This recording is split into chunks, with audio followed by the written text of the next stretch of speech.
Welcome, everybody, to a pre-recorded Niko the Legend podcast, the Niko show of the podcast of shows. Hello, welcome to this wonderful morning on, if you could believe it or not, June 4th of 2023. That's right. Oh, man, it's been a little while since we last done a podcast. So much, in fact, that a good way to, bring it all back is to, well, I don't know. Just don't show my face. Don't have it live or anything. No premiere, nothing. Yeah, I'm feeling pretty lazy when it comes to making this. I'm really just, I'm way behind on doing the Niko show stuff. And then in the past few days is because of this, what we're talking about. If you see on the screen here is a Diablo 4 image. That's actually the main, obviously the main thing we're talking about, and one of the many reasons why I'm a bit behind is because, well, even though this game came out only 2 days ago, no, 3 days ago, it's still 3 days. That just tacks off that adds on to the I don't know, the tallies of not doing the podcast. But we're gonna try to fix that in the laziest way possible. And what better way to doing that is just we're just talking about how I'm reviewing Diablo 4 so far. This is an unofficial Niko podcast review that's gonna take up a large portion of the show, the episode. It probably doesn't sound too interesting to many of you because some of you might not know what the fuck Diablo 4 is. I'm going to do my best to explain what it is, and then we'll talk about my thoughts so far review on this. But enough about that. How are you guys? Welcome to the Niko show. This will be obviously posted on YouTube. You'll see it on the Spotify. You'll see it posted on all social media platforms. So despite it being pre-recorded, and I know that doesn't seem very authentic for some people, but this episode, I'm just going to leave it at that. I will be back to do the live shows again, to little to no audience, but that's okay. The show must go on. So, yeah, we're in June. June's getting hot here in Florida. There is not really much else to say. It's pretty rainy, rainier than usual. The weather's a little funky this year so far, where record numbers of temperatures that aren't supposed to be happening in this time of the year for Florida. Believe it or not, it's always going to be hot, but it could be a lot hotter. That's what I'm saying, and it hasn't been. So I'm kind of happy about the rain and these record numbers of the weather in Florida. It brings almost a tear to my eye, almost. But that's just how it is sometimes, and I hope it keeps going with that. But if you're living in Florida, how are you enjoying the weather? Let me know down in the comments below. Or how's the weather where you guys are from? Is it getting crazy? I know there's been a lot of flooding happening recently in the States. Crazy flooding, crazy rain, crazy NATOs, just all kinds of stuff going on. Yeah. Wherever you are in the part of the world, let me know what's going on with that. And let me know if you're playing Diablo 4 so I can block you, because you're going to be really mean to me in PvP. No, I'm just playing. But believe it or not, in today's show, besides talking about Diablo 4, we get to go back a little bit to the weird news articles that I've been doing. So that's going to be pretty fun. And then, of course, I can't just really get into the show unless I talk about the Let's Play channel that I have. So hey, folks, if you're out there listening and you want to not hear me do this because this podcast episode is already a disaster. No, I'm just kidding. You can check me out doing Let's Plays, playing your favorite video games, hopefully, and doing commentary with special guests each playthrough on my other channel called Let's Plot. So if you missed those classic duo commentary channels that Game Grumps was so famous for, if you don't know what Game Grumps is, well, do yourself a favor and just watch all the JonTron episodes with Aaron Hansen. And you'll see what I'm talking about. Classic LP format, short episodes, kind of just an appetizer before you get into those 5-hour retrospective fucking videos that people like doing. God damn, are people trying to waste my fucking time on YouTube? That's all it is nowadays. That's all it is nowadays is 1 hour to 2 hour to 3 hour, 4 hour, 5 hour videos of them just talking about the one fucking topic the entire time. And I'm sorry, like I'll watch some of these, but at other times I'm just thinking to myself, who the fuck wants to watch all of this? Jesus Christ. And I get it, you watch it in parts, blah, blah, blah, you do this, do that, but how many people are doing that? I don't know. That's up to you. But anyway, if you missed those days of the old format, episodic adventures of playing your favorite video games and making some shitty jokes along the way, check out Let's Plop. Alright, that's enough of that. Alright, so like I said, we are talking about Diablo 4 because it's the hot new thing. It's the topical thing to talk about in the gaming verse. I know Street Fighter 6 just came out. I know Final Fantasy Fuckstain 16 is coming out later this month. I know. Let me tell you how I really feel. And I will. I don't think that game looks anything like Final Fantasy 16. I think 1 through 10 Final Fantasy games were the closest we're going to get to the spirit of Final Fantasy. Everything else after that should have not had a numerical or number to the title. Should have just all been spin-off games after that. But that's neither here or there. I'm just telling you what the big games are coming out this month. I have friends that are playing Street Fighter 6, and I have a lot of friends playing Diablo 4. And yeah, let me know what you guys are thinking about those games, and if you're going to buy it, or if you played it, yeah, what do you think on it so far? So, yeah, the episodes have been, I'm not trying to be scatterbrained right now, just building up the shitty foundation before we get into the weird news topics. So the episodes have been coming out pretty slow. There has been a huge drought on the YouTube channel, of course. This is a pity episode. I forgot to mention that in case you couldn't see it in the title. And I hope you guys subscribe or whoever finds this decides to check this out because, man, I'm serious about being done on YouTube after I reach 1,000. Like I was at 997, now I'm at 995 at the recording of this. Things aren't going my way in the Niko realm, and I know that sounds pathetic to say, but I'm seriously thinking about just asking people. I'm like, hey, I'm just 5 subscribers away on YouTube. Can you guys subscribe to my channel? Like, I'm thinking of doing that. Like, seriously. I don't do that anymore. I haven't done it in a long time. I might have done it once, maybe the last couple months, just to see the reaction. Of course, nothing happened. I didn't get shit out of it. But I'm going to try it again. Maybe I can post it on Instagram, post it on Facebook or something where I know a bunch of people that might be, even if they don't watch my stuff, they could still support it. I just want to reach that fucking number. I want to reach that number, a comfortable number, and just not have to fuck with YouTube as much as I do. I mean, you can argue that I don't mess with YouTube that much anymore anyway, because where's the motivation, right? If I'm not seeing, here's the thing. If I'm not seeing progress, what's the thing that defines insanity? You're doing the same thing over and over and expecting a different result, right? That's what it amounts to. That's the fucking hubris of Niko, to where, you know, I can't just learn my lesson, but I'm so close. That's why it bothers me so much, is that I've been so close and I've been fucked by YouTube for the past 2 years now, ever since Mass Effect Legendary Edition came out, and I'm not kidding. If you look at the numbers, I have been in a drought for 2 years that I've been stuck in the 900s, in the 900 realm. Seriously, I know people will say, oh, if I just had 5 more, I'd be good. I call it quits. But hey, if I get to 1,000 and it stays that way, it stays a solid number or whatever, and I release content every once in a while, okay, I don't care about that. I don't care about getting anything higher. Now, of course, if the numbers just start skyrocketing out of nowhere, okay, sounds good to me. I'm all right with that.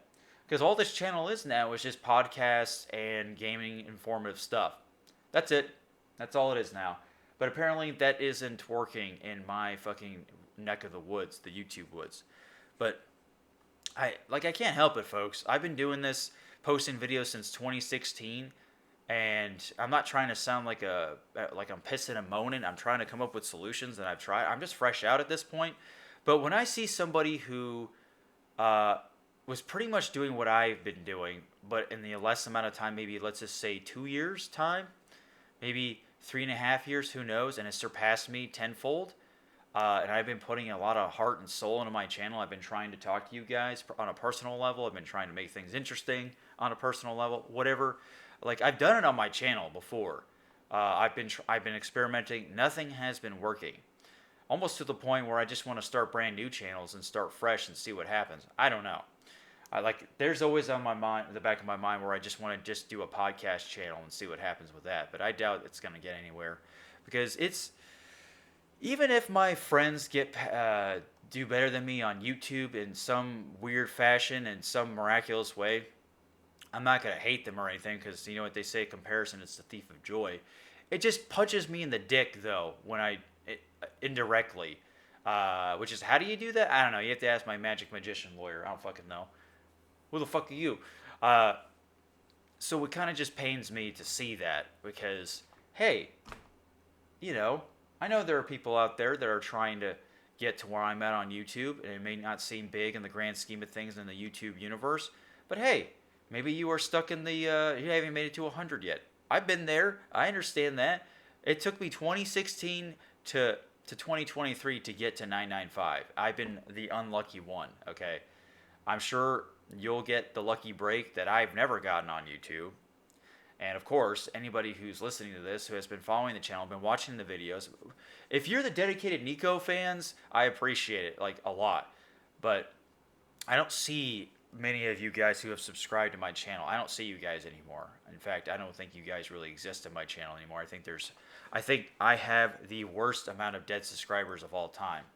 And that sucks. And that really, really, really sucks, because I love to interact with you guys, like in the days of yore when we were talking about Mass Effect and all that. Mass Effect, it was the best time of my life on this channel. It was great. I felt okay. I felt semi-popular for once on YouTube. Like, I had great reception. I was getting subscribers. May not be the best amount of subscribers. I was still getting them, though. There's still progress. I'll take any victory at this point. And it was really, really fun having special guests on the podcast and talking to you guys. If I had that amount of energy again, if I had that back, if I was seeing the results that, not saying I deserve, but, just seeing some type of reward system that's working on this fucking broken ass company, program, YouTube, then we wouldn't be having this conversation. But anyway, that's kind of where things stand. That's why I'm not so motivated to do the podcast and here and there, So I just want to keep you guys up to speed on what's going on with me. And of course, there's been other life stuff that I won't talk about here that's been kind of getting in the way. Or maybe just, my spirit has been damaged in some way. Maybe to you in a big way, maybe to some of you in a small way. But just know that, life does tend to get in the way. And I have to be in the mood to do these. I don't like forcing myself to do this stuff anymore. I kind of just do it when I'm in the mood. So I could do an episode next week of the podcast. I could do another video on the channel where it's got editing and all that on. Who knows? I might be doing podcasts every day all of a sudden. No, I don't want to do that. That's just not me. But yeah, things are happening that I wish weren't happening. So this 2023 has been, when it comes to the creative department and things that I have done and made, it hasn't been going anywhere, and that's always upsetting. Like with my book, the YouTube channel, and so on and so forth. But anyway, enough about that. I know. I just sound like a wet blanket right now. No one really gives a fuck. But hey, I always appreciate the support either way. So if you want to see me have tiny balls for the rest of the channel or the show, I appreciate it, because it's going to be tiny balls all the way. And butthole slurping when it comes to talking about D4 review so far. Let's just say that game is making me very happy. Very, very happy. Very, very fun game. Okay, so the foundation's over, almost 15 minutes. Hooray, hurrah. Let's talk about the really fun stuff here.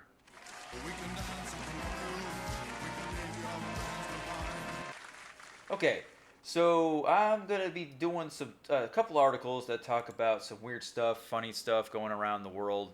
I guess, yeah, it just so happens this one's in Georgia. So, folks, you ever thought playing GTA in real life was going to be a real fun experiment? Well, this guy decided to do it, or just off-roading, or, I don't know.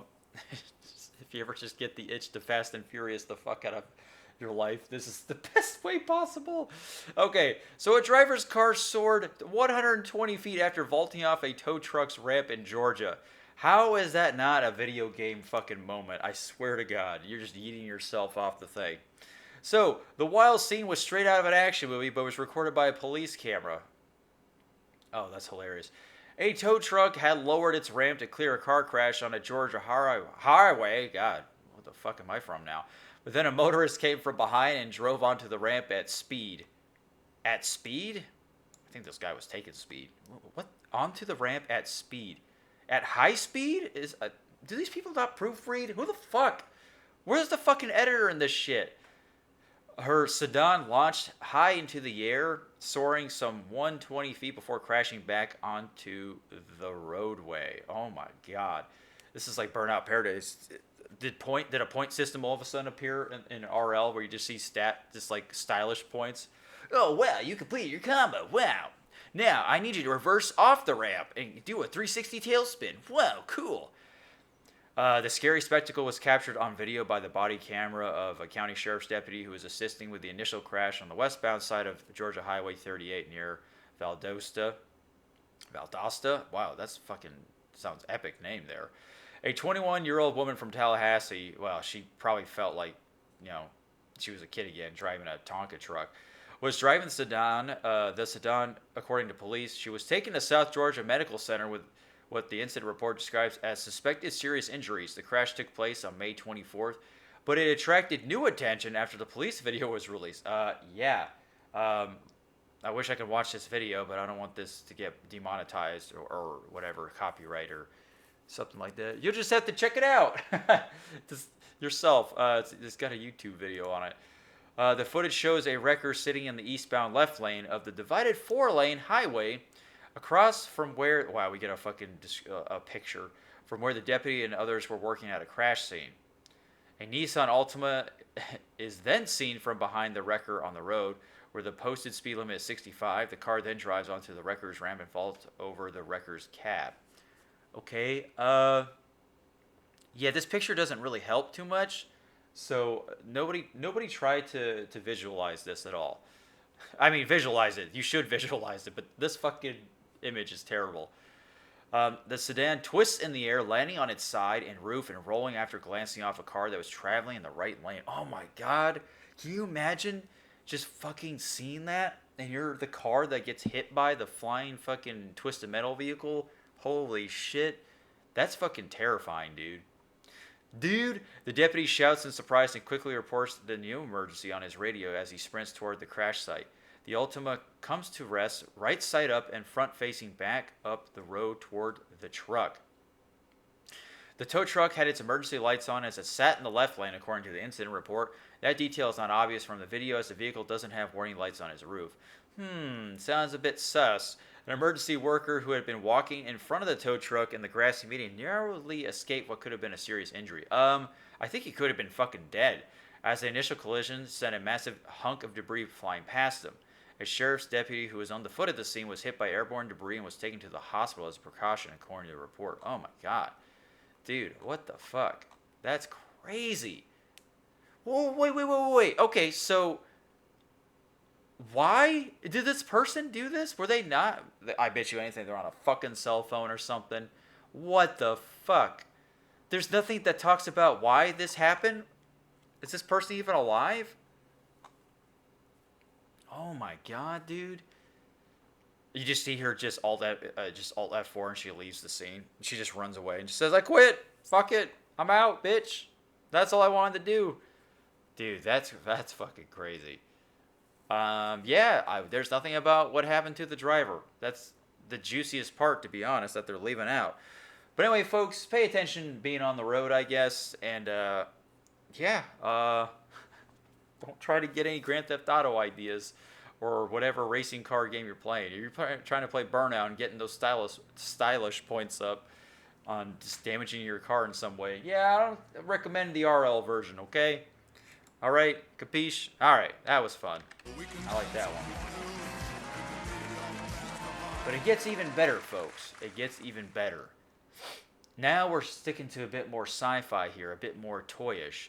Because this one's all about how a DC panel calls on man to boot down giant transformers on sidewalk.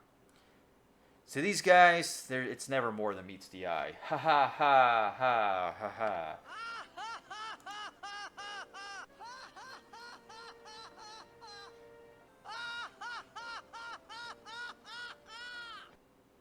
Get a little Titus action there.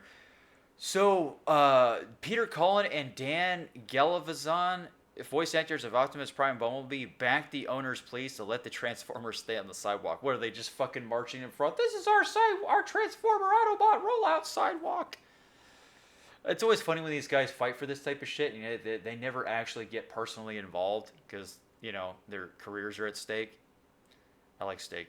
Some Washington, D.C. residents aren't fans of a pair of Transformer statues meeting their eyes in their Georgetown neighborhood.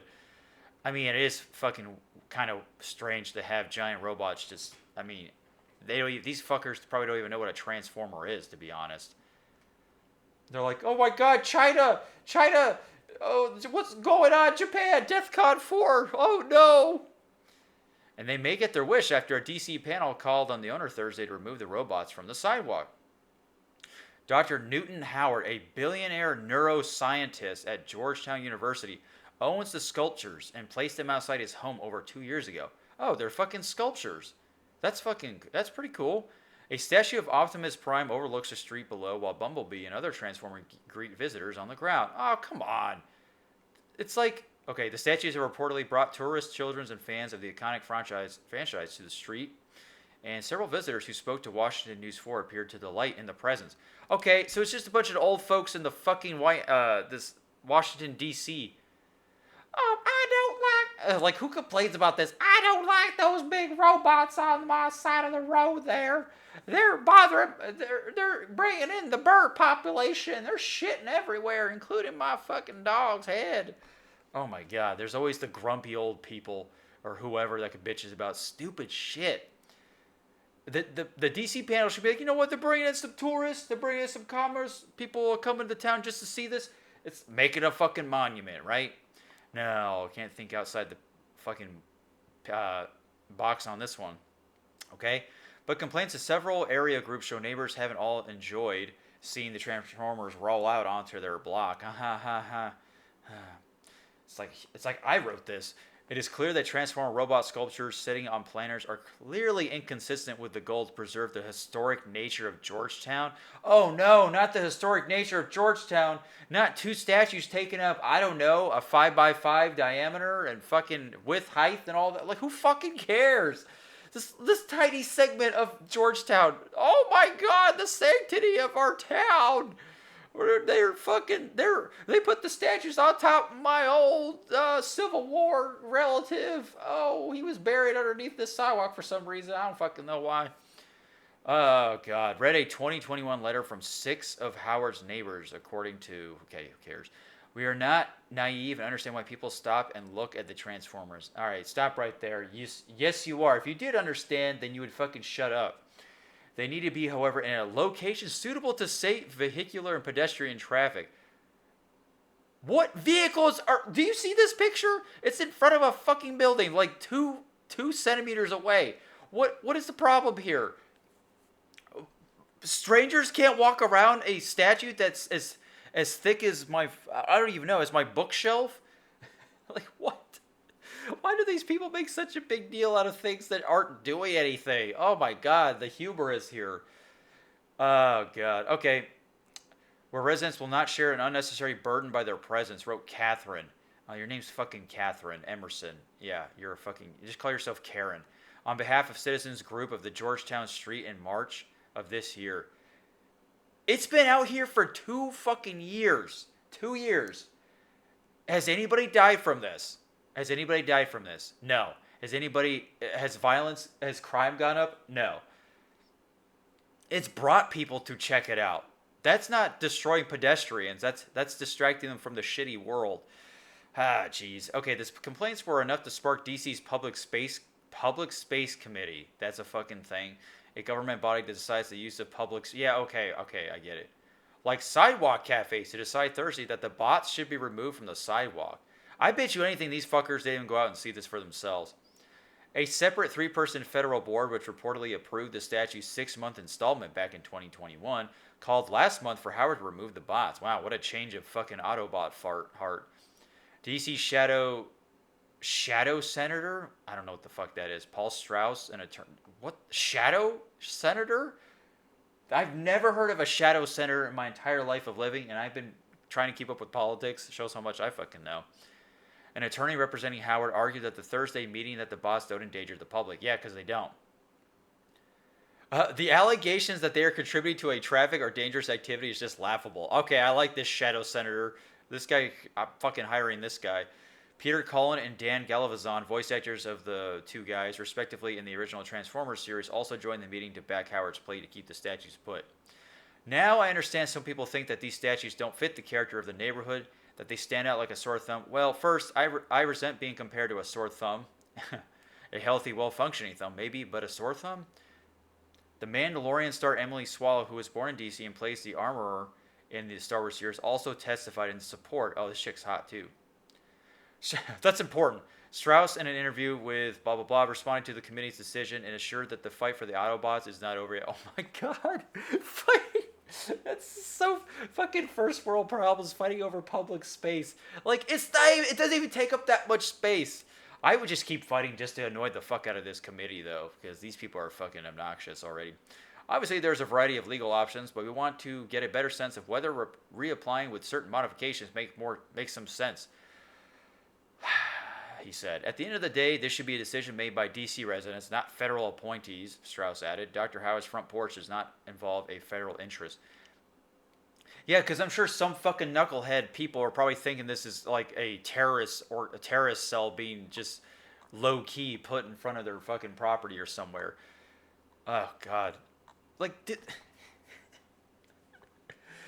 Oh, God. Hey, you know what's an obstruction to pedestrians? Fucking vehicles and driving cars. These are inanimate fucking objects. They're not even moving. They're just literally statues. They aren't doing anything.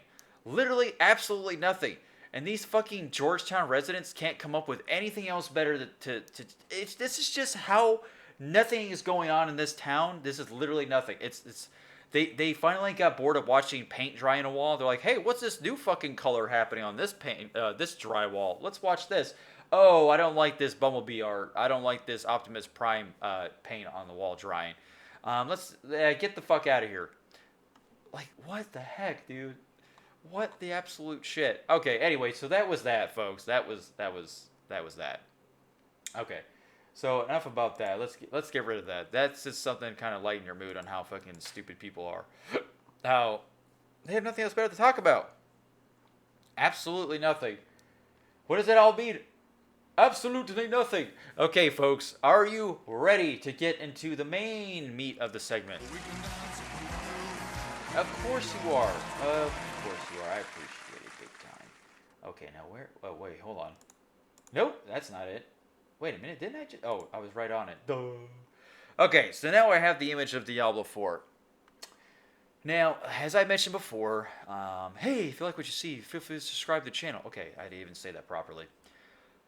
We are talking about my review so far of Diablo 4. Okay. Now, for those of you that know that Blizzard Entertainment has been, in the past 5 years... For me, maybe the past decade since Diablo 3 has been a pretty shitty company. Now, I know Overwatch is a thing, and when Overwatch came out, it was a great game. A lot of people liked Overwatch when that came out, 2015, 2016. That was probably the last good Blizzard game in a lot of people's eyes. Overwatch 2, crap. Warcraft 3 Reforged, crap. Oh, another World of Warcraft expansion? Oh, yay, how original. Where's my Warcraft 4? Where's my StarCraft 3? Oh, well, no.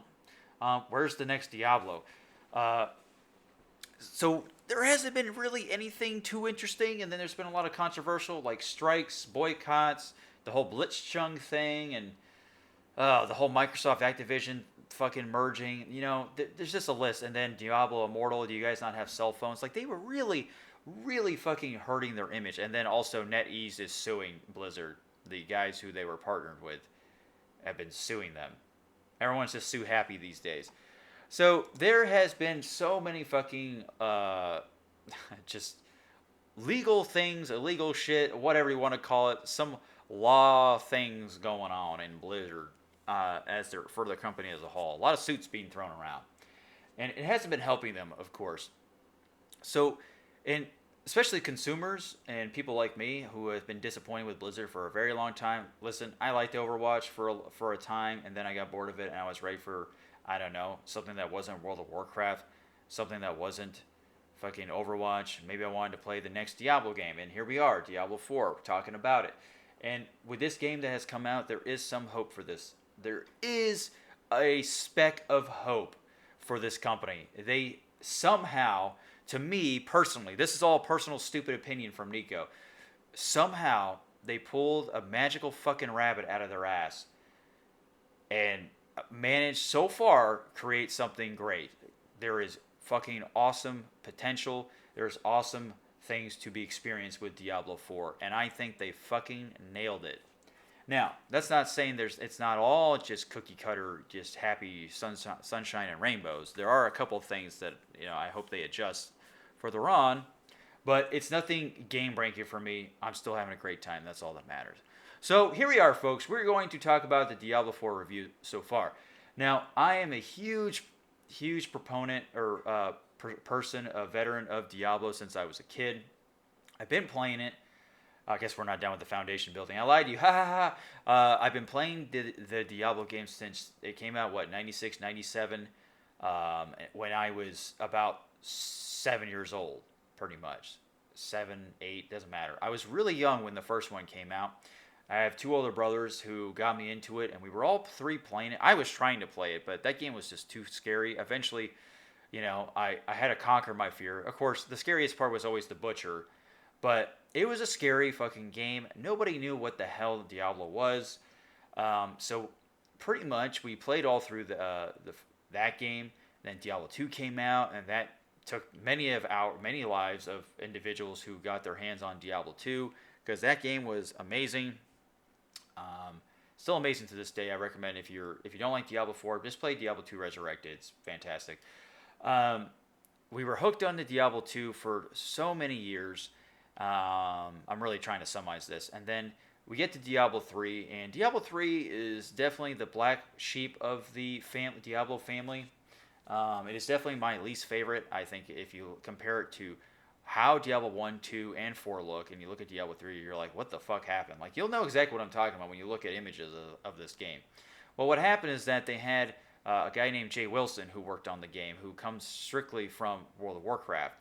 And he was pretty much the guy who was making World of Warcraft great for you when, Vanilla, Burning Crusade, and Wrath of the Lich King, okay? And then his ass decided to work on Diablo 3 for some reason. And he supposedly was a fan of Diablo, but this is a guy his blood was just WoW, which is Warcraft. So that's why it'll look similar, very Toon-like, like the World of Warcraft aesthetic. And things that just were in the game that shouldn't have, like the auction house. And then this guy didn't know what he was doing. This was a ambitious project for him, a huge undertaking. I don't forgive him for what he did, because he pretty much put a huge dent into the Diablo franchise, and then Diablo Immortal was just a nail in the coffin. Very fucking close to the coffin. But Diablo 4 opened that coffin back up, and fucking, I don't know, Sunshine and Rainbows came out, and Lilith wearing a Triple D bra as well. Nice bra, bitch. So, Diablo 3 was, very, very, just, God, where do I even fucking start? We played that for a good couple of years. I played it a little bit here and there throughout the decade of the game being out, doing all the different seasons and stuff. But then, we were waiting for the next best thing, my brothers and I. We were really sick of Diablo 3. It's like, you could say the last enjoyable Diablo experience we had was true Diablo experience was probably D2, which was so long ago. Fucking long time ago. And I'm not saying we didn't have any fun in Diablo 3, it was just dumb fun in that game. It was just kind of a guilty pleasure at times. And it was, it was the latest and greatest, not so greatest thing, but the latest. And then, the announcement for Diablo Immortal happens, and everyone is just shaking their head. Everyone is fucking disappointed that it becomes a mobile game, and then shoehorned as a PC game close to release. And then it makes $1 bazillion, and I still don't have a cell phone.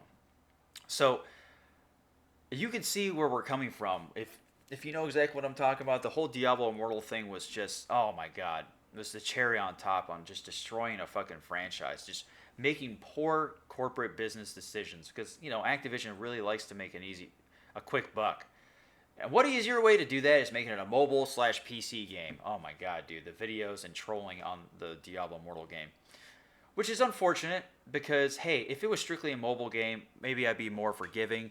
But the fact that people were waiting for the next fucking Diablo that's not a mobile, but the next entry, the next numerical entry, talk about a kick in the fucking balls, man. The fucking audacity of these companies when they do shit like this. You just want to fucking nail them to a cross and just be like, what are you doing? And shooting them with fucking paintball guns.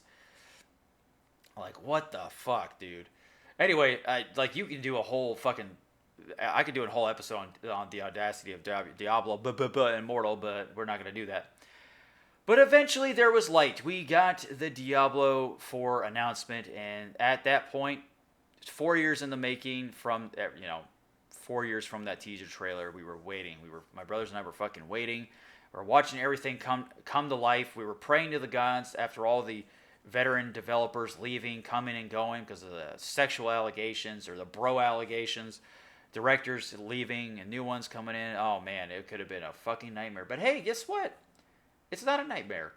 Eventually, the game has been out. Eventually, we get to the release date. Oh my god, dude. 4 years of waiting, even longer if you consider people who have been waiting for a decent Diablo game since D2. People like my brothers and I playing the last entry from D3. It was a long fucking time coming. I can't stress that enough. The anticipation was fucking real, man. The anticipation was so real, as soon as the game launched in early access, June 2nd of this month, the servers crashed. And guess what? There was about 3 or 4 betas to try to prevent this, but you can't hold back the fucking dominance and the, the reputation that precedes it. It was huge. When the actual game releases, not early access, in 2 days, oh my fucking criminy, there are going to be so many goddamn people, it's going to be insane. But, so yeah, it's insane to have this game in the palm of our hands now, and we're actually playing it. It's real. I get to play with my brothers, and it's a great fucking time. Okay? Now, the Diablo 4 itself, now we're talking about the game. The game itself works very well. Everything comes to life in this game. Honestly, my favorite things about this game is the art direction and the sound direction. And that includes the music. It is 10 out of 10, no joke, one of the best and exciting immersive games I've ever played. I'm not kidding. This game nails it. Absolutely nails the art direction and the sound direction. Everything is just coming together. Oh my goodness. The world feels so alive. I know this sounds funny saying because it's a video game and it can only be so immersive. But when you're playing it and when you're actually sitting there and looking at everything, all the finite details and the topography, everything, just the universe just working, it's universal like Diablo factory that it's doing, it's for, and our character's a cog in this very, very much alive world. And then just hearing all the sounds just add, oh my god, just mix it all up, and it just comes together in some amazing orchestrated symphony of just a great world that they created. Okay, that's pretty much it. Like, very, very well done, Blizzard. Like, but here's the thing. Blizzard has always been amazing with their art department, their art direction, and their sound design, and music, of course, which I put it under sound design. They have always nailed it. Their artists and just, art, music is art, sound is art in a way. They just fucking know what they're doing. They know what they're doing. They hire the best of the best. It is absolutely incredible how they did this shit. So we kind of get an idea of where I'm coming from with the art and sound department. If you ever just listen to the sounds of Diablo 4, if that's a video, I recommend it.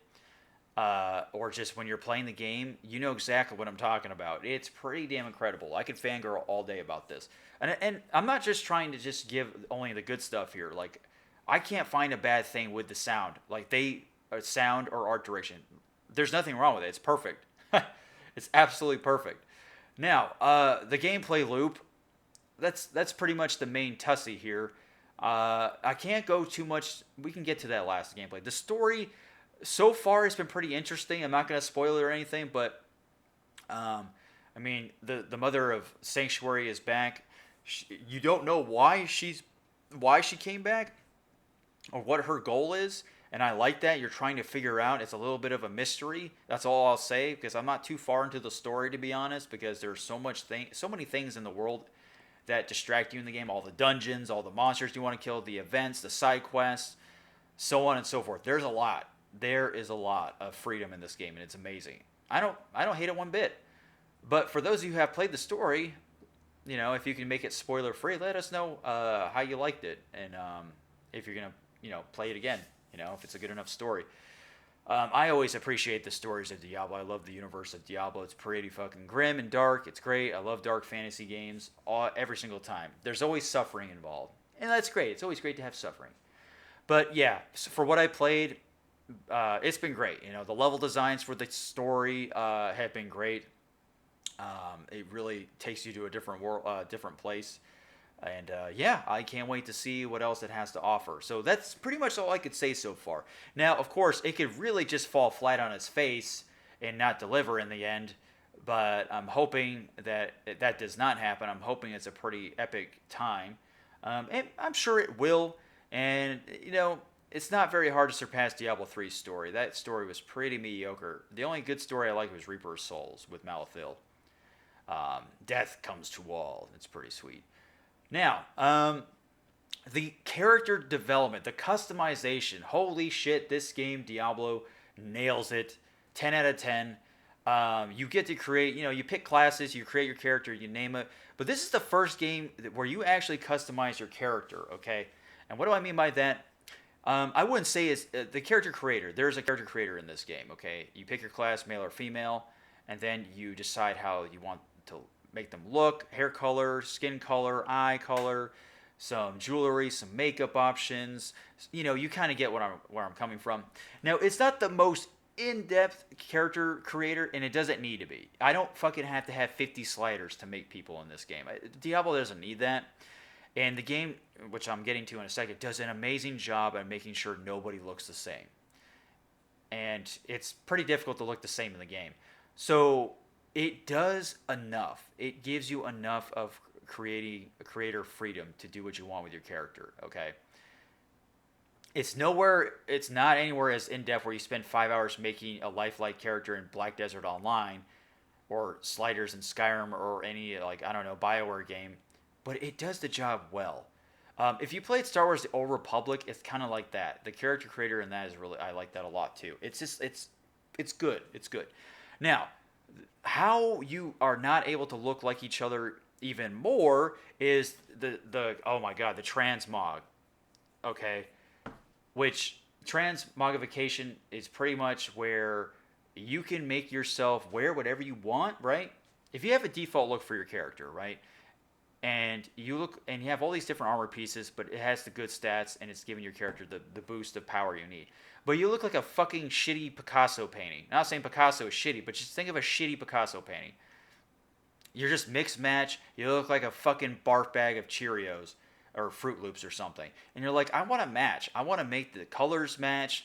I want to be color coordinated. I want to have a sweet look and not just be like some homeless guy crashed the Toys R Us department or something and decided to attach himself with a bunch of different parts of toys or something.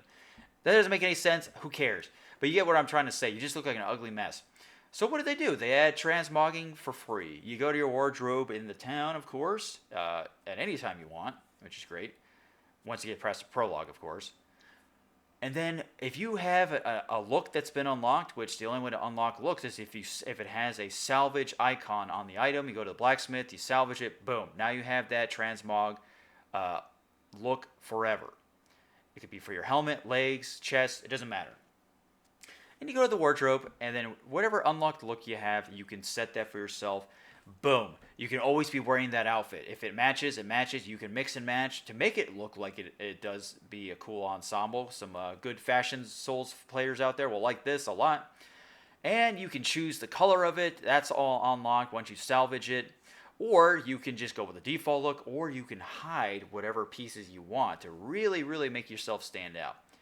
That right there is amazing, and I have been abusing the wardrobe system so much in the game. So much. I just dress whatever fits the mood, whatever looks the coolest at that time, and it doesn't cost a thing besides just salvaging. That's the price, that's the sacrifice you got to make.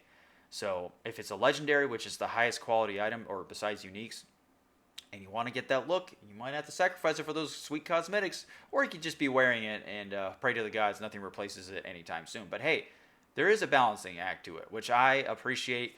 10 out of 10 on the character creator freedom, character customization, itemization is fantastic. So, I know we're talking all about good things. Now, let's talk about a couple things that are a bit iffy. Of course, when the game launched, I talked about the servers crashing, and they did. Many people couldn't. There was authentication issues for consoles. PC didn't have it as bad. They had a queue line because there was a big game coming out, which is understandable, but they were able to get in. Consoles had some authentication stuff.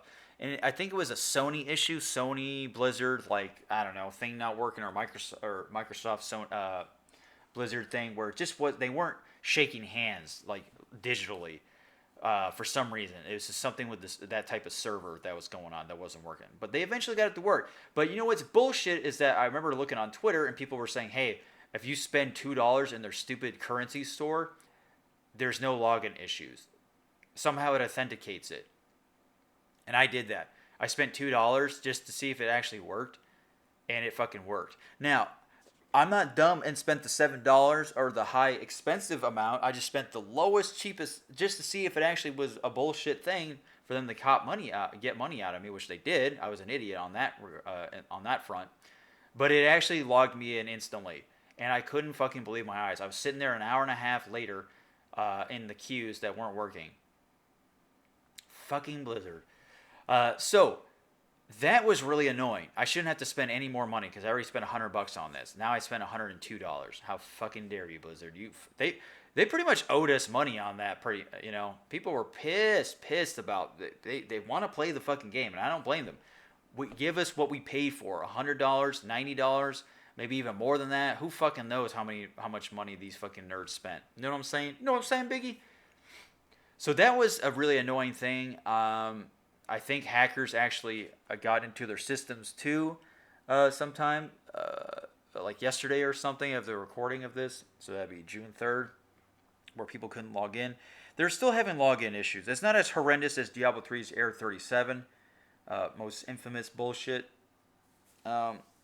which is great. So that was just a pretty big annoyance because you want to play the game that you paid for. This is why I wish it wasn't always a live service game. I wish there was an offline mode. Sadly, it's missing. Number 2. Okay, this is probably a big one, and like I said, this is a review so far. I'm not at level 50 yet. I'm level 42. I haven't gone to the Paragon system. I can't do a review on that and how I feel on all the gameplay systems. I don't know the end game entirely. I don't know how that's going to make me feel or anything. I'm just what I reviewed so far. I'm still in the first zone. I'm still in Fractured Peaks, okay? So that's where I'm at. Okay. I still don't even know I have my horse and I'm level 42. I'm going to change that today. Don't worry. I know. I can't help it. I'm exploring, having a good time with the game. Now, the gameplay is fantastic in the game. It's very addicting. It's a great gameplay loop. A lot of fun. Looting and shooting. Looting and scooting. Great. I keep coming back for more. 10 out of 10 for me. A lot of fun. A lot of fucking fun. Great level design. Great, just like I said, aesthetic. The world building. Fantastic. 10 out of 10 for me. Plenty of stuff to do as well. That's also 10 out of 10. Even though it kind of reminds you of almost like an MMO, but not really. It's very close though. Very close. But it's an open world game. Now, the one thing about the gameplay that's annoying is the stuff that goes with it, kind of like the extra baggage. Okay, so when you're playing the game, you get some loot, you pick it up, and you want to see what it is and what it does. Now, you know what it is. It's the more important thing is what it does. Now, in this game, they overwhelm you a bit too fast on all the affixes or the bonus things you get for these legendary items, these yellow items, these blue items. It's mainly the the yellow, and definitely legendary. I can't even imagine the fucking uniques. Those are like the top of the cream of the crop. But they have these stat boosts, these features that these items, every item has it. And let's talk about strictly the legendaries because that's the most egregious one so far for me. Um, there's too many. That's pretty much all there is. All right, that's it, folks. See you tomorrow. No, there's way too many affixes for this stuff.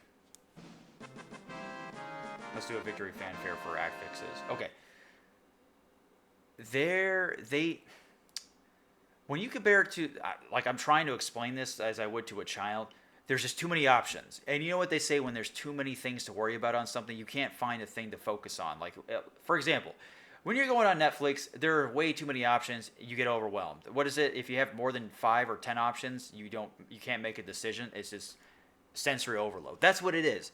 This is more like sensory overload, but with like affix overload.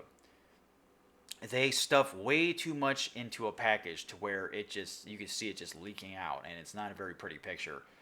Now, let's give some examples of some things. I know I'm going to be saying some words. It doesn't matter if you don't know what I'm talking about, but hear me out. There's vulnerable, there's overpowered, there's healthy, there's fortified, there's dazed, there's distant enemies, there's close enemies. There's plenty of other stuff. But if that doesn't just throw you off already, just trust me. There's a lot more. There's a lot more that I haven't said. Now, that's a problem because it's really hard to really own in on what you're trying to do for your character. And they went a little too specific. They needed to streamline it a little bit more. Because I don't care how much damage I'm doing to distant enemies and close enemies. I don't care if it was just one universal number. Who gives a shit? Because all the other Diablo games were not like this, by the way. Maybe Diablo 3 was maybe a little bit closer, but definitely not Diablo 1 and 2. Those were pretty easy to understand. So if you're a casual and you're reading this and you're just like, what the fuck does this all mean? You really don't know what it means. Now, of course, the game has explanations and stuff, but not even that does enough. You really just have to... I don't know if Riker said this, a popular Diablo content creator, but honestly, folks, just take it from him. If he said this, I think he did, and for me, if you like what it does, you like how it looks, and you want to use it, just fucking use it at this point. just keep it simple for yourself. But if you're a hardcore, like, I'm not saying I'm hardcore, but I'm decent enough to where I can read what it does and how my character, like, they want you to really, really stand out with your character is what they're doing. But there's just too many options, too many things to worry about. I made a rogue, okay? I made a rogue who is specializing in daggers and swords, like dual wielding. No bow rogue, just standard melee DPS.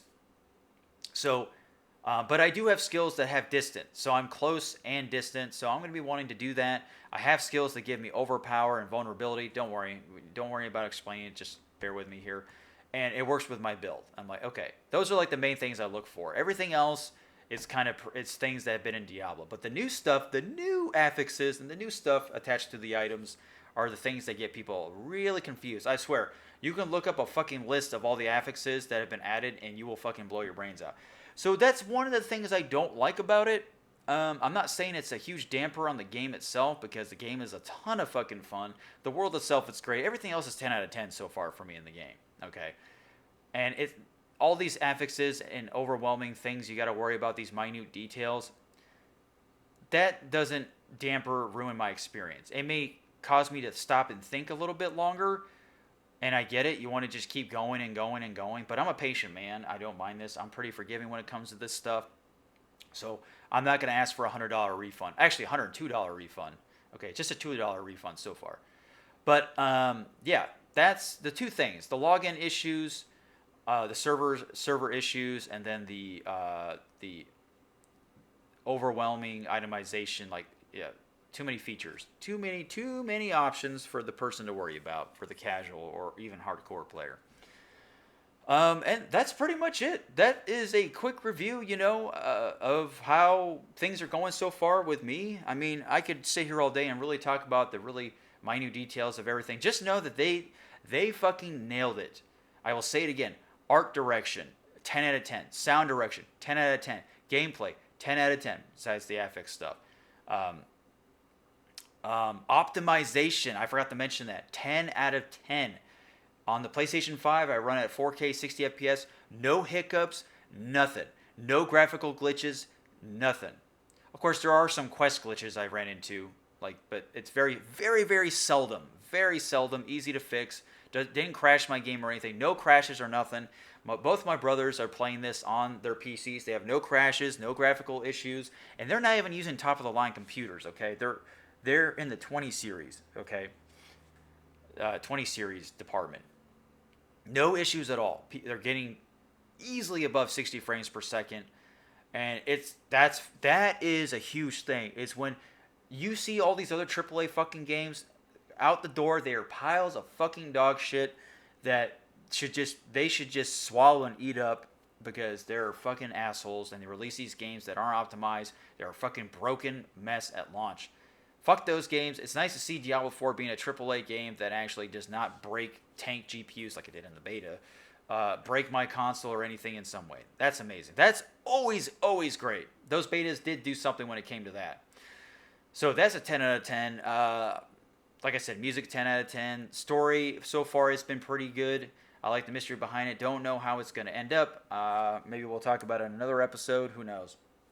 But overall, guys, I would give myself Diablo 4 so far a 9 to 9.5 out of 10. Okay. It has been just an absolute blast. Talk about so many years coming to this point to play with my brothers. We've been waiting for so long. If you know exactly what I'm talking about, not just particularly with Diablo, but with the game that you and your friends or your family that have been playing this certain series for so long, you've just been waiting, and it's finally here, you know? And you just can't believe it when it's that, like, holy shit, we're actually playing this fucking game right now. It's great. So, folks, that has been my review so far of Diablo 4. I know, not the best, but just the cookie-cutter summarized version. I recommend buying this game when it comes out in a couple days. This video will be posted as soon as possible. So just remember, June 6th is when it officially comes out. I've just been playing the early access. So you're going to be getting the more finalized version when the game releases with all the updates and stuff, the hot fixes of like server issues and whatever else they were fixing. And I hope you have a great time. Hey, let me know down in the comments below, how are you enjoying Diablo 4? And if you're on the fence about it, I recommend getting it. Give it a shot. I think this could be a great entry for casuals, despite the affixes stuff. Try to look up guides for that if you're having trouble. Hopefully it doesn't overwhelm you. But in the end, just play it however you want to play it. All right? That's pretty much what I'm doing with my build. I'm not looking at any meta bullshit. I just want to enjoy the game, the most vanilla experience possible, the way I want to experience it, because the game does do a good job offering that type of choice. I don't fucking give a shit about meta when I'm playing a brand new game yet. Like, I don't want to ruin it like that. I don't want to be railroaded or have it imprinted in my head. Anyway, folks, that's been the Niko Show. I hope you did enjoy, my friends. For it's been a wondrous time in the Niko realm, the podcast, the pity episode, and I hope to see you guys again. Remember, the podcast is on all platforms. You'll find it on YouTube, Spotify for you audio listeners out there, and then of course this will be posted on Facebook, Twitter, yada yada yada. So check out NikoTheLegend and check out my Let's Play channel, Let's Plop. I hope to see you guys again. Have a great demon hunting time.